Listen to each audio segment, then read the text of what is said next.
Say that based off of your comments, you're suggesting that these women at these abortion rallies are ugly and overweight? Yes. What do you say to people who think that those comments are offensive? Be offended. MAGA politicians are the guys that peaked in middle school.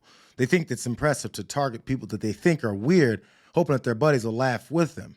The difference with Matt Gaetz is that he has to write his predictable jokes down to recite them to his friends. Have you watched these pro-abortion, pro-murder rallies? The people are just disgusting.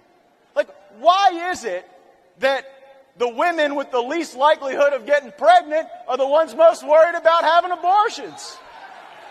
Nobody wants to impregnate you if you look like a thumb. These people are odious on the inside and out. They're like 5'2", 350 pounds, and they're like, give me my abortions or I'll get up and march and protest. And I'm thinking, march?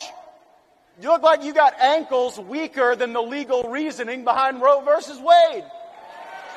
A few of them need to get up and march. They need to get up and march for like an hour a day, swing those arms, get the blood pumping, maybe mix in a salad. Republicans claim to have a principled stance on abortion rights, but for some reason, they can't stop talking about the people that advocate for reproductive rights and freedom rather than the topic itself. This is what they think will get people to vote for them? Conservative and Republican people are better looking people. They're happy. They're joyous. They exercise. They get outside. They enjoy the outdoors. They're proud of themselves. They embrace their inner beauty and outer beauty. I mean, let's just look. I got to say this, and I know someone's going to probably troll me on this, but show me. Liberal women tend to be some of the ugliest women I've ever seen, and I'm serious. I mean, zero makeup. Well, they take men. no pride in their. Well, they want to be men. They take no pride in their dress, their attire, their makeup, their haircut. Half of them look like men. Hairy armpits, hairy legs. Come on, that is not embracing what it means to be a woman. So they have demonized what it means to be a woman. They don't dress like you. They dress like they're homeless. They dress like you. They dress like me, actually.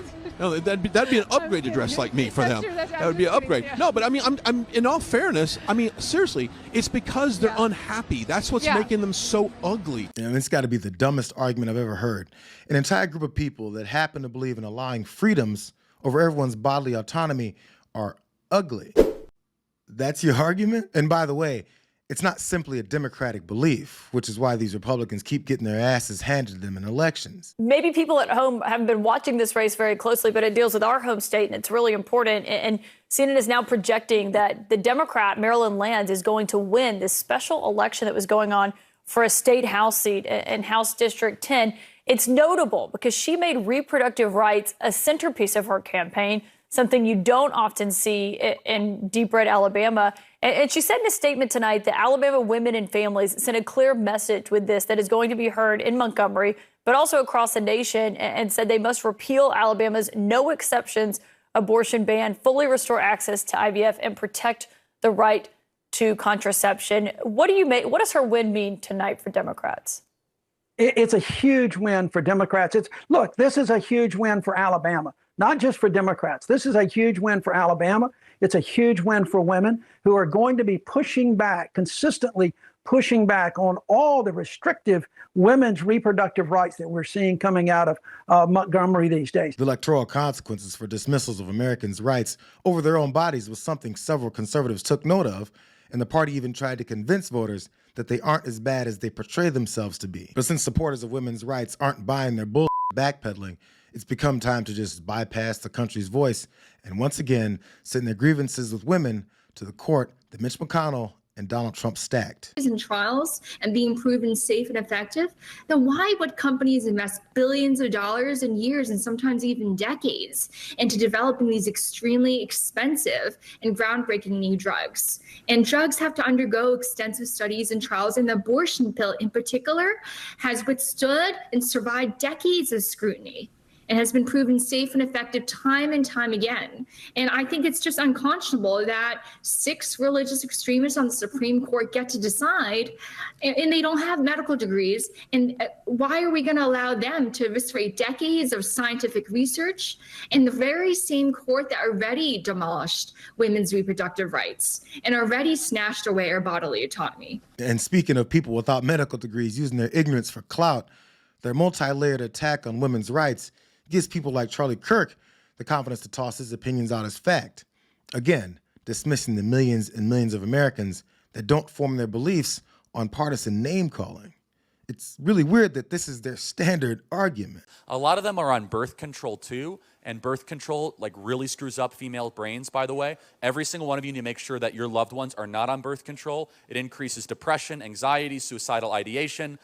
Birth control is the #1 most prescribed medication for young ladies under the age of 25.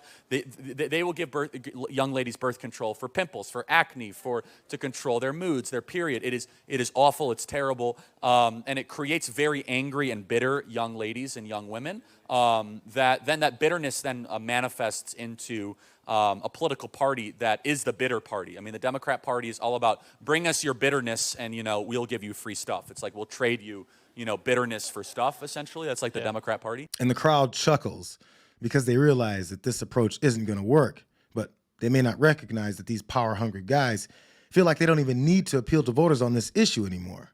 First, for some reason, they think only lib women care about their rights, when in reality it spans to conservative women and men that don't have any interest in controlling women. What I could tell you is for every Karen we lose, there's a Julio and a Jamal ready to sign up for the MAGA movement, and that bodes well for our ability to be more diverse. But secondly, they continue to remind the country over and over again, if they get their way, they won't have to ignore women's votes. They can simply eliminate them so that their fragile confidence will survive. One of Matt Gaetz' Jamals knows his role, and he confirms it. Idiotic guy was on stage with Candace Owens a few days ago and asked her, what America are we going back to make America great again? The one where women couldn't vote or black people were swinging from trees?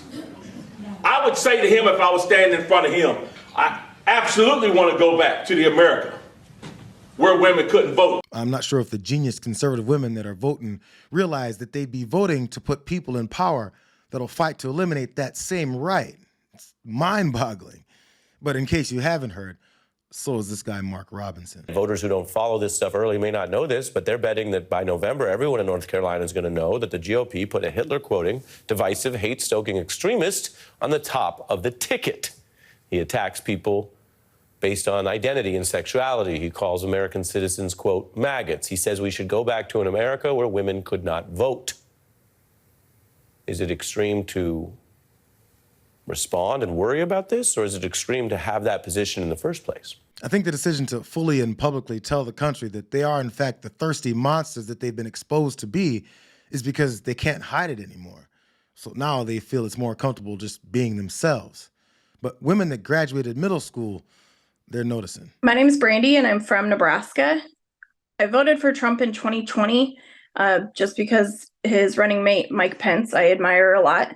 However, in 2024, I feel like I cannot vote for him again. I cannot support Trump again for a few reasons. As an individual and as a woman with integrity, I do not like the way he has spoken about women, especially women of power. With Trump having multiple indictments against him, that's not a good look for any sort of individual in office, whether it be a local level or a president. And I honestly think that if he did get elected again, that we're going to be looked at on a national platform, especially against our allies, whether we can be trusted or not. It does scare me that Trump thinks that he would like to be a dictator and that he has stated so, just because that we live here for our freedoms and we're not choosing to live in a communist country.